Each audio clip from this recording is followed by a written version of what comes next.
Social media infographics are shaping our political discourse, and young people's minds are on the chopping block.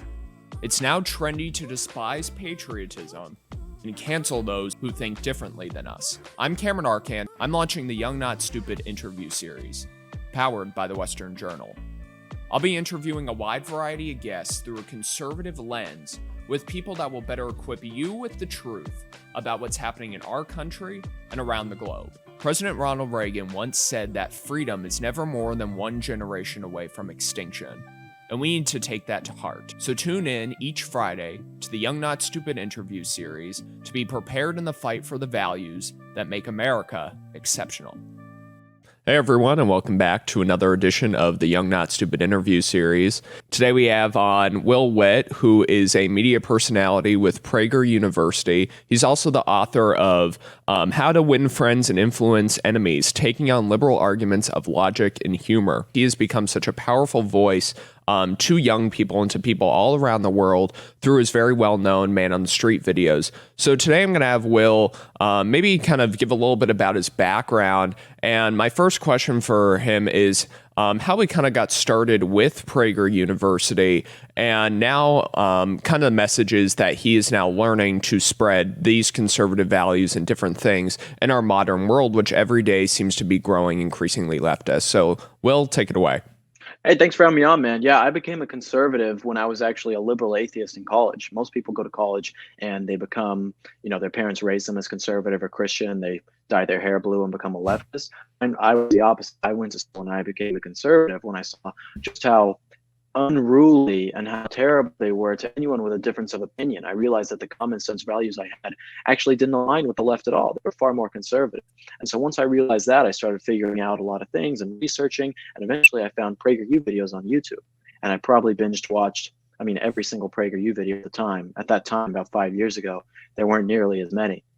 I tried to do that now. It'd take me years to do. But at the time, I binge watched all the 5-minute videos and started getting very involved. And I found out about their student program, Prager Force. And so I made a video for them on my campus. I sent it to them. They loved the video. And long story short, they ended up offering to give me a job. And so after 2 years of college, dropped out in Colorado and moved to Los Angeles to do what I do now for PragerU. And I've been doing that for about the last 4 years almost. You've talked with so many different people, so many young people in particular.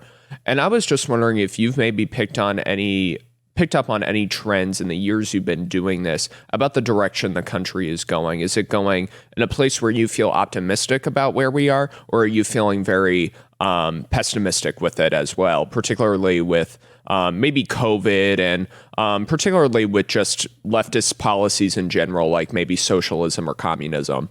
It's a big question. I will say one thing, that I do my videos and I talk to all these people, and people in my comment section will say, look at all those stupid leftist idiots. How do you talk to those people? Right? And I get why they say this, but let's be honest. Some of these people might have higher IQs than the people who are watching my videos, but they've been going their entire lives and have never even heard a difference of opinion before. Mm-hmm. They have no idea what these things are. It's like going to Bangladesh and calling someone there an idiot because he doesn't know English or doesn't know American customs, right? It's like they've never experienced this culture. How can you say that they're an idiot because of it, right? So I think when we're going out and talking to people, we have to keep in mind that we have to be compassionate to these people and understand that's how we actually change minds, not through just owning the libs. I think that's why my videos have been able to last for all these years, and I still make more, and people still really enjoy them because of that type of mentality that I've had when I go and talk to people. It's not about owning this person. It's about changing this person's mind, or at least opening their mind up. And so in terms of America,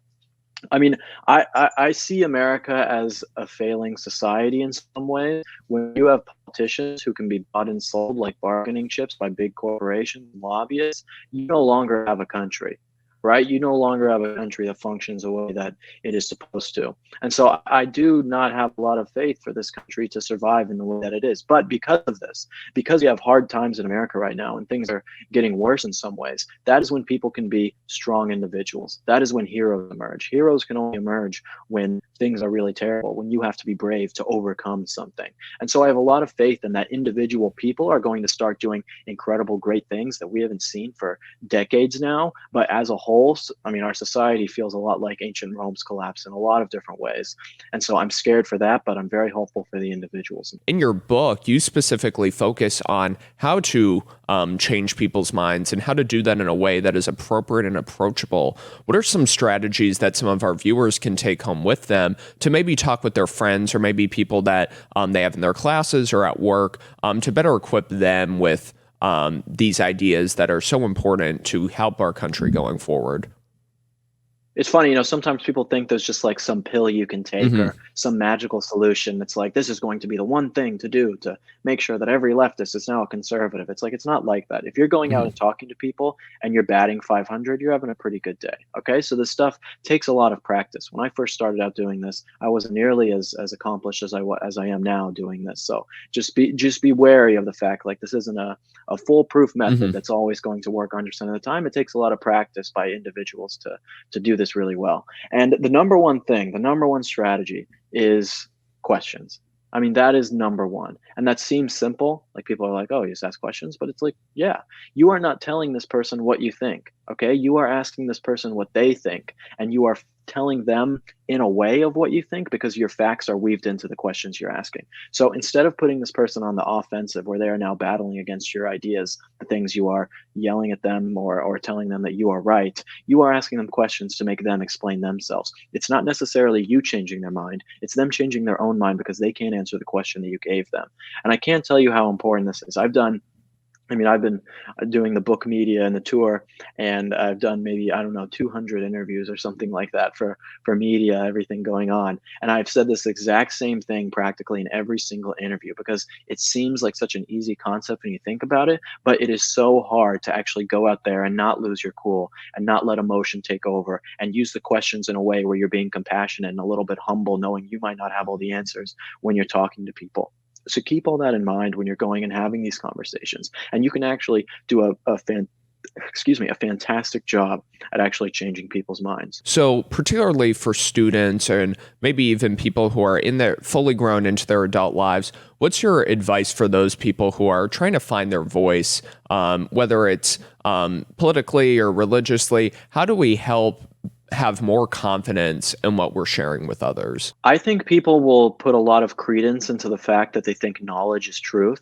They think that because they have researched something or think that something is necessarily true. This is true for conservatives as well, all sorts of people. They think that because they've learned something or that because they have some sort of knowledge about something, it equals truth. And that isn't always true, to be frank. We have to be able to take our ideas, the things that we believe to be true, and separate them from ourselves in some ways. This is how we remain unemotional. When I'm going and talking to people and people say, you always remain so calm, you're not getting mad at people. It's because I am separated from my ideas in a buffer that I am not going to be physically or emotionally really damaged if my idea isn't 100% correct, right? I'm not tied too closely to my ideas. And so when I think that it comes to really understanding the world around us and knowing where to go from here as people who are pursuing truth and trying to find out what that really is, something that can't really be spoken, it is important that the things that we learn about politics or culture and these kinds of things, we take a little bit of that and separate it from ourselves so that we can have open minds when we are going and talking to people too. Always be aware that someone might be able to teach us something and that we are not these arbiters of all the knowledge, and that people on the left might be able to tell us something too. Yeah, being willing to learn from others is such an important thing in today's political climate. But Will, I appreciate your insight. If you're looking to find more of Will's content, you can follow him on social media at the Will Witt. For more Western Journal content, be sure to like and subscribe to our YouTube and Rumble channels as well. If you want to see more of us, you can go ahead on westernjournal.com. I'm Cameron Arcand, signing off.